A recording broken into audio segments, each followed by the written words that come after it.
Welcome to Cyclocross Nationals 2023. This is the elite race. Got a lot of hitters in here in the US, and starting off, we have an immediate overlap of wheels on the start-finish straight and a little crash there. I got through unscathed, had to check up a little, but my teammate Cade on the left here with the red pants, he sadly did get caught up in that and would have to chase on. Pretty muddy this day. It had rained since the last race, and everything was getting sloppy and pretty torn up. They had changed the course compared to the other races, so was quite technical and had some tough riding slash running sections. Here's me coming through, still in that first lap, and then closer to the pits, we have Eric Bruner. We have Andrew Strohmeyer and Scott Funston there, and then followed by Curtis White, last year's national champion, already with a big gap, not even halfway into this, I guess about halfway into this first lap. Kerry Werner and Gage Heck there would follow behind, and just kind of be teetering off the back of that for quite a while. We have a lot of other guys in this race. There's Andrew Dillman and plenty of other characters. Everybody's pretty spread apart at this point. The technical section back in the woods, which we're going to see later, really spreads things out. And there's like stairs. Here I'm coming through behind Frederick there, and with Nate on my wheel, we had a pretty good battle. Front guys coming through the barriers here. Everybody pretty much was running the barriers. Is pretty sloggy into them, so running them was probably the best option. Gage Heck coming through. All those guys were pretty close, but little gaps in this course were kind of hard to close down. So was a lot of energy to pull stuff like that in. This is me coming through a little bit farther up. Still with the same guys. Nate Morse a little bit farther behind me now. And then jumping back to the barriers here, which pretty fun shot for cyclocross. I felt pretty good on these barriers. Every time I jumped out, I would jam my front toe, which was a bummer, but the fastest way to do it would approach it quickly and just land on that one foot pretty hard. So had a very sore big toe by the end of this race. So through here, having a lot of bobbles on these first few laps. I popped back 2 placements. This is back in the woods. These guys are riding pretty fast into that little section. There were 2 options here. You're going to see Kerry Werner on the top dismounting early and then running across the top. And then the rest of those guys, including Gage Heck here, choosing to pontoon into that little rut and then run out from the bottom. They both seemed pretty similar. It was just a matter of corner approach. Lance Haydet through there too. Lance had a pretty interesting race. I think he broke his chain pretty early on and had to chase for quite a while. There, Frederick was coming in real hot on that dismount. And then a little bit later, me and Nate would also come through that section. Got some other guys taking this differently. Me coming through that section down at the bottom, not quite as fast as leaders obviously, and then we have Cade here catching us after his fumble on that first lap with the, well, not fumble, but getting caught up behind a crash. So running out of that section, and you hop back on your bike right at the top and into kind of a field section. This is back near the bottom, a little bit later in the race.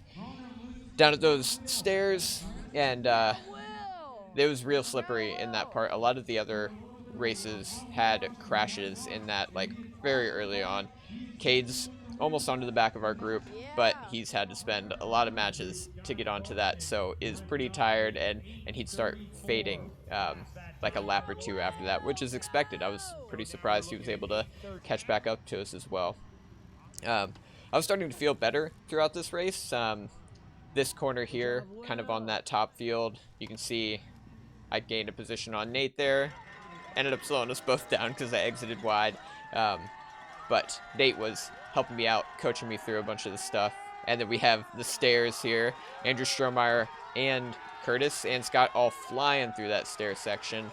At the bottom there is a spot that if you're going slow enough and you're tired enough, you might have to run from down there if you get like chopped the wrong way.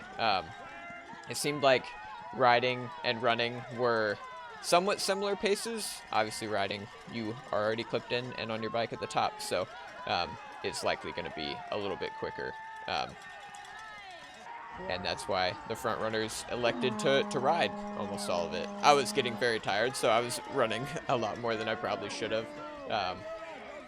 Through this section here, yeah, just super tired.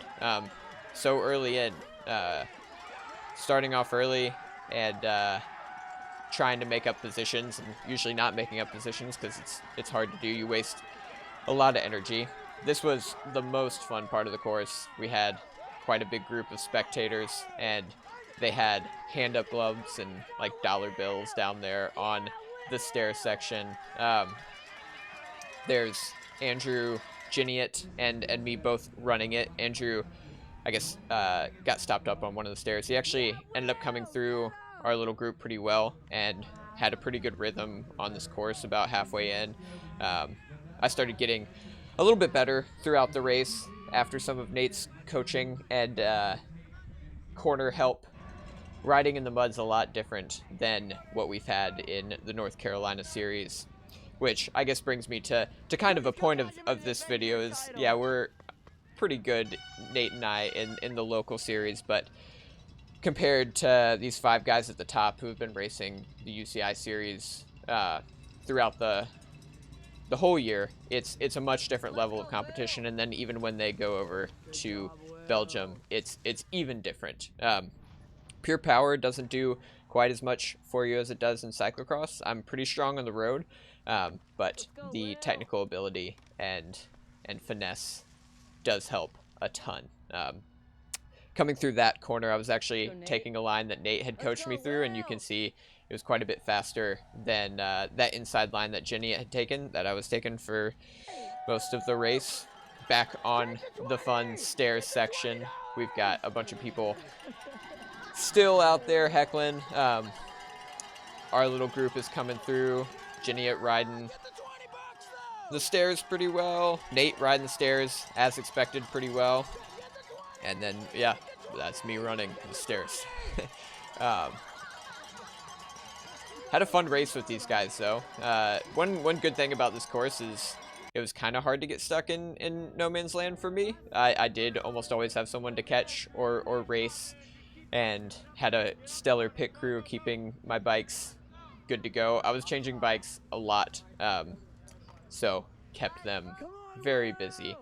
Through this section here, one of the very few very long power sections that didn't require any technical skill, which I excel in because comparatively don't have technical skill.